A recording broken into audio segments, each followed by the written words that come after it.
las vacunas, todas las vacunas se pueden comprar tanto por el Estado Nacional como por el Estado subnacional, provincial, municipal, o también por agentes del Seguro de Salud, obras sociales o sector privado, incluyendo la ley de vacunas para el COVID. Es cierto, el tema, digamos, el tema del desafío es cómo se consiguen las vacunas en este escenario de escasez y restricciones global. Y claramente, tanto las empresas farmacéuticas como las empresas gubernamentales, como es el caso de China o de Rusia, negocian directamente con los gobiernos. Está bien, pero el resto, digamos, está claro que... Cuando vos compras vacunas, todas las vacunas del calendario las pueden comprar las provincias, las pueden comprar, de hecho las compra PAMI, las obras sociales, Pero son etcétera. vacunas aprobadas por la ANMAT, estas tienen una autorización provisoria. Bueno, ¿Cuánto impacta eso? Bien, es un buen punto el que planteas. Las vacunas que podrían comprarse hoy son las que han pasado por el protocolo de ANMAT para el registro y autorización. Estas son las de Pfizer, la de AstraZeneca... La de Janssen. Y la de Janssen, exacto, y la de Janssen. No, por ejemplo, la Sputnik o la de Sinopharm, que en realidad tienen una aprobación de emergencia del Ministerio de Salud, de autoridad política, pero no han pasado por el matiz digamos, regulatorio de ANMAT. Pero entonces que tampoco los rusos y los chinos venden solamente venden a Estados. Por eso son acuerdos entre Estados. Pero está bien, está claro que lo que está diciendo es, le está contestando al sector privado o a algunos dirigentes que han dicho, bueno, no se consiguen vacunas. Y ya viene el gobierno desafiando, es decir, ustedes, le dijo a Juntos por el Cambio, que el mundo los ama, ayúdenme a conseguir vacunas. Me parece que en esta misma dirección... Está diciendo Cafiero, bueno, si son tan buenos, vayan y consigan. ¿Qué hay ahí? Pero mete una cuña también en Juntos por el Cambio, Cafiero. ¿Por qué? Porque le mete a Patricia Bullrich, que dicen a la ciudad tendría que comprar directamente vacunas, y tanto Quirós como Larreta dijeron nosotros nos adecuamos a las compras y al calendario que instrumenta la nación, entonces Cafiero mete una cuña política ahí. Sí, pero hay un cambio muy grande de lo que decía, porque en enero de este año, el jefe de gabinete decía, toda la prohibición de vacunas es nacional porque queremos asegurar la distribución equitativa. Y además, en la resolución de la ley, en el artículo 5, lo que decía la resolución de la ley es el Ministerio de Salud proveerá a todas las jurisdicciones las vacunas que se encuentren debidamente autorizadas para su uso y de acuerdo a la disponibilidad de las mismas en el territorio nacional, como así también jeringas, agujas, descartadores y carnets de vacunación, de acuerdo a lo estipulado en el acceso 1. Lo que dice es, no prohíbe que se compran, dice ahora Cafiero. En realidad, nunca se interesó demasiado el Estado Nacional que las provincias lo compraran. Déjame que aclare un par de cosas. De nuevo, las vacunas en general las compra el Estado Nacional, el Ministerio de Salud, por cuenta y orden de las provincias, siempre fue así. Claro. Y yo te diría que más del 90% de todas las vacunas del calendario las compra el Estado Nacional por cuenta y orden de las provincias y en muchos casos por cuenta y orden de obras sociales o de PAMI. Así que esto fue siempre sí. El tema con la vacuna para el COVID es en este momento un escenario de terrible restricción global. Con lo cual, no hay manera de conseguir que una empresa farmacéutica, Pfizer, le venda a una prepaga o a una obra social en este momento. Cosa que puede ocurrir de acá a 2 o 3 meses cuando aumente la producción a escala. Pero esperen, una vuelta por... Jorge. Mira, recién antes de venir para acá terminé de hablar con un amigo que vive en California, lo conozco hace muchos años, muy amigo. La realidad es que en los Estados Unidos que hay un avance muy progresivo de la vacunación, básicamente el Estado Nacional le ha comprado, diríamos hoy, a Pfizer, Moderna, o está dando 3 tipos de vacunas, ¿no? La de Janssen Sila, que en realidad Johnson Johnson, Beth Israel Medical Center, que es uno de los hospitales de Harvard. Y la realidad es que 3 tipos de vacunas, por ejemplo, vos vas a un pueblo, a un condado, y te dicen, bueno, esta semana va a estar esta vacuna, te vamos a vacunar con este tipo de vacuna. O sea, a él le tocó, por ejemplo, el otro día vacunarse con Pfizer, a las 3 semanas tiene que ir con su mujer a volver a vacunarse. A un amigo de él, la semana pasada, le tocó la monodosis de Janssen Sila. Eso, digamos, lo deciden los estados.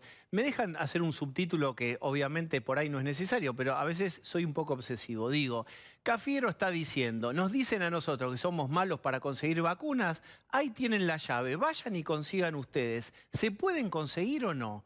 Mirá. El desafío del cazador de vacunas. Vaya y case la vacuna y tráigala. ¿Lo puede hacer el gobierno de la ciudad? Digo lo que creo. Sí. Si la actitud del presidente, que recién ustedes la ejemplificaban con Nico Wiñaski, con lo que dijo hoy, con las declaraciones de Kicillof, de Santiago Cafiero sobre la oposición y su actitud, etc.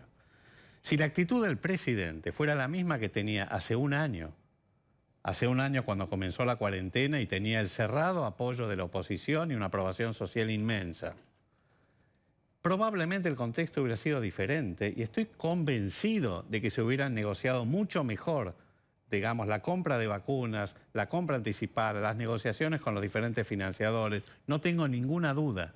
El tema también es que en este escenario donde lo que hay es una cuestión absolutamente antagónica en la relación con la oposición, que además se está agravando, y eso es lo más preocupante, es muy difícil generar un escenario de confianza, de armonía, que permita ir todos juntos a conseguir, por ejemplo, un recurso escaso como la vacuna. Pero, digamos, la oposición hubiera podido colaborar con ideas para comprar mejor, decís vos. Mira, yo te digo, yo te puedo hablar por Juntos por el Cambio y te puedo hablar por el radicalismo. La Fundación ALEM del radicalismo, que reúne los grupos técnicos, digamos, elaboró 4 propuestas diferentes, 4 documentos desde el 1 a fines de abril, principios de mayo del año pasado, cuando propusimos salir ordenadamente de la cuarentena teniendo 100 casos y empezar a apelar a este famoso sistema valvular intermitente que tanto hemos hablado el año pasado aquí.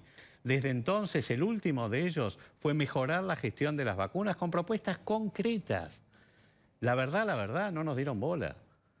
Ni siquiera pudimos llegar a presentarla. Es decir, hay una actitud muy cerrada del gobierno con respecto a no admitir siquiera un mínimo consenso. Por eso yo creo que de cara a la segunda ola, la cosa viene bastante jorobada, de cara a la segunda ola, no podemos repetir los mismos errores que el año pasado, porque la cosa viene muy seria.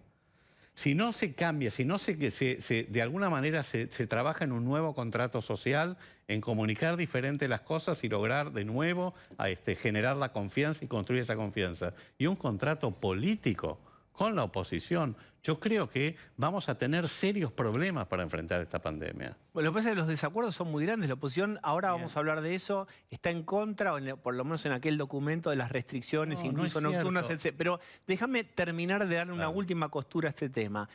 La gran factura al gobierno es, che, tenías en la puerta del área, tenías abajo del arco el gol con Pfizer y la tiraste a la tribuna. ¿Eso es reversible o ya Pfizer no hay nada que hacer? A ver, en cuanto Pfizer mejore, digamos, su producción, porque todas están con problemas de estar sobrevendidos, ese es el tema, seguramente sí, por supuesto, va a haber que sentarse a negociar y conocer qué es lo que pasó. No se sabe a ciencia cierta lo que pasó. ¿Por qué razón? Pfizer ha hecho convenios y contratos con casi todos los países de la región, menos con Argentina. ¿Qué es lo que pasó? Entonces, lo que hay que primero ver, yo creo que en este momento, no sé si es posible mañana, sí creo que va a ser posible, si el gobierno cambia de actitud, si tiene también otra actitud con la oposición, de cambiar esto. Y por último, lo que te quiero decir es que si vos lees el documento de Juntos por el Cambio, de ninguna manera está hablando contra las restricciones. Lo que está diciendo es que no se puede solamente basarse la estrategia de mitigación de la pandemia en restricciones, sino se apela también a acelerar la campaña de vacunación, a testear y rastrear mejor, a secuenciar, etcétera, y a concientizar. Jorge. Me parece que hay un tema que es clave que pasó en esta pandemia, que demostró carencias en la Argentina y en el resto del mundo.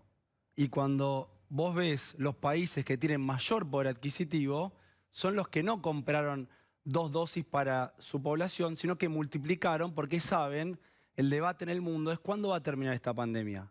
Digamos, creo que hoy, cuando uno habla con gente en el exterior, hay una situación de acomodarse a una nueva normalidad, llamémosle, o a una nueva forma de vivir. O sea, nosotros nos estamos convirtiendo en una sociedad muy asiática. Digamos, a nadie le llama la atención ver un barbijo en Tokio o en Shanghái. Y nosotros hemos vivido durante un año con barbijos, por ejemplo. Entonces, yo, por ejemplo, que no me he vacunado siendo médico porque no considero que estoy en una situación hoy haciendo mi actividad 99% digital, sino que hay gente que cuando yo trabajé en hospital de clínicas o estuve en otro momento en el sector privado, está todo el día en contacto.